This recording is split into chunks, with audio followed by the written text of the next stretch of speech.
Shalom, selamat pagi Bapak Ibu serta saudara yang dikasih oleh Tuhan Yesus Kristus.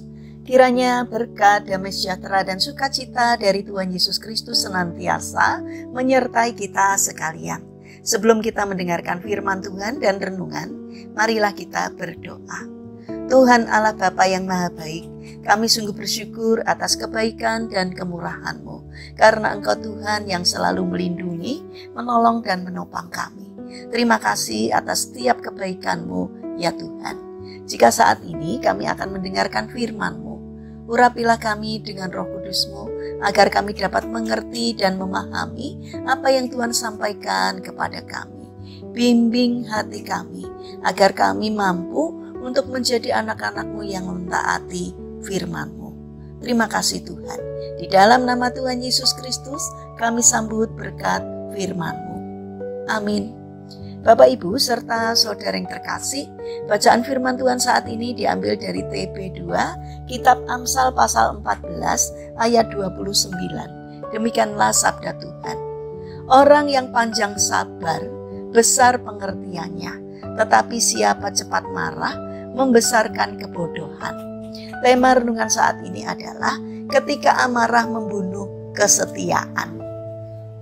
Bapak Ibu serta saudara yang terkasih, ada keluarga petani yang dikaruniai seorang anak perempuan yang masih berumur 6 bulan. Mereka juga memelihara seekor anjing yang sangat mereka sayangi. Anjing itu begitu pintar dan setia kepada majikannya. Ia bisa diandalkan untuk membantu pasangan petani tersebut di dalam menjaga sawah mereka. Mereka tidak perlu membuang waktu untuk menjaga burung-burung atau tikus yang akan merusak tanaman padi, karena si anjing setia akan mengusir burung-burung yang datang untuk melahap padi mereka. Karena kegesitannya, anjing yang setia itu selalu berhasil menangkap tikus-tikus nakal yang merusak tanaman padi dan mencabik-cabik tubuh mereka. Pagi itu si petani bermaksud untuk menjual hasil sawahnya ke kota. Tetapi kali ini ia terpaksa harus mengajak istrinya ikut karena banyaknya hasil sawah yang harus mereka bawa ke pasar. Masalahnya sekarang, siapa yang akan menjaga si kecil yang baru berumur 6 bulan itu? Kan ada si anjing, kata Pak Tani kepada istrinya. Maka berangkatlah pasangan suami istri itu ke pasar dan mempercayakan pengawasan bayi mereka kepada si anjing yang setia itu. Toh selama ini kesetiaan dan kepintarannya sudah terbukti. Setelah semua dagangan habis terjual, mereka pun pulang ke rumah. Melihat majikannya datang dari kejauhan, si anjing menyala, melompat-lompat sambil berputar-putar, seolah ingin memberitahukan kepada majikannya, "Cepat kemari, ada sesuatu yang sudah terjadi." Setelah dekat, suami istri itu pun kaget bukan kepalang. Betapa tidak, mereka melihat moncong si anjing berlumuran darah. "Pastilah anjing ini telah memakan bayi kita," jerit istri petani histeris. Saat itu juga Pak Tani tersebut mengambil sebatang kayu sambil marah kepada si anjing. "Anjing kurang ajar, tidak tahu diuntung. Teganya engkau memakan bayi kami."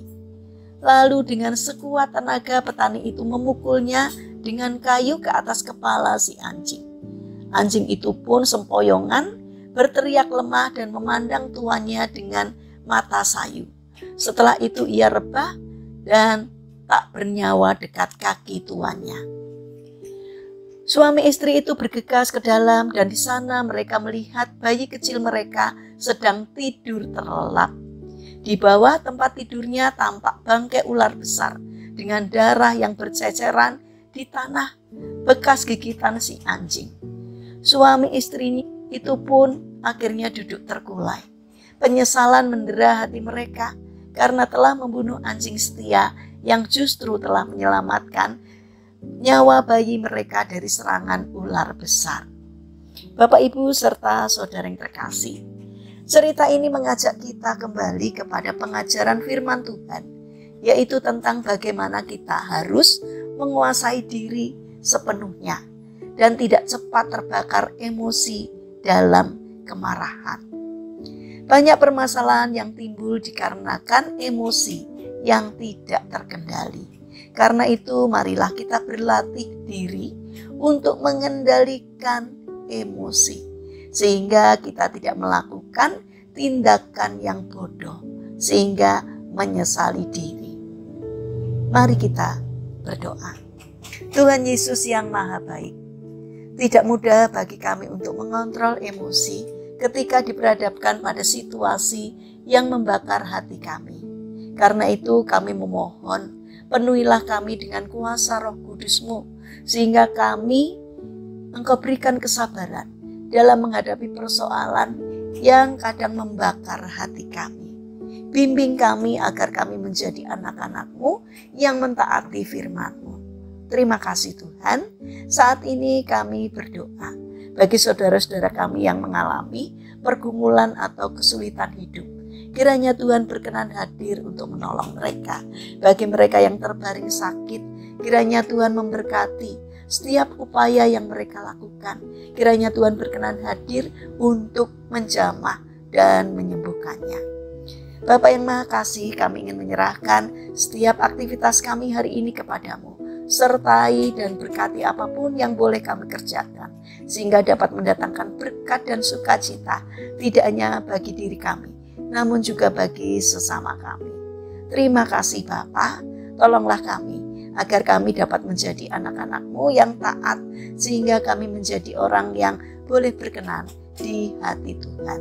Terima kasih Tuhan, kami serahkan doa sembahyang kami, hanya di dalam nama Tuhan Yesus Kristus. Amin. Puji Tuhan Bapak Ibu serta saudara yang terkasih, kiranya firman Tuhan dan renungan hari ini dapat menjadi berkat bagi kita semua. Haleluya.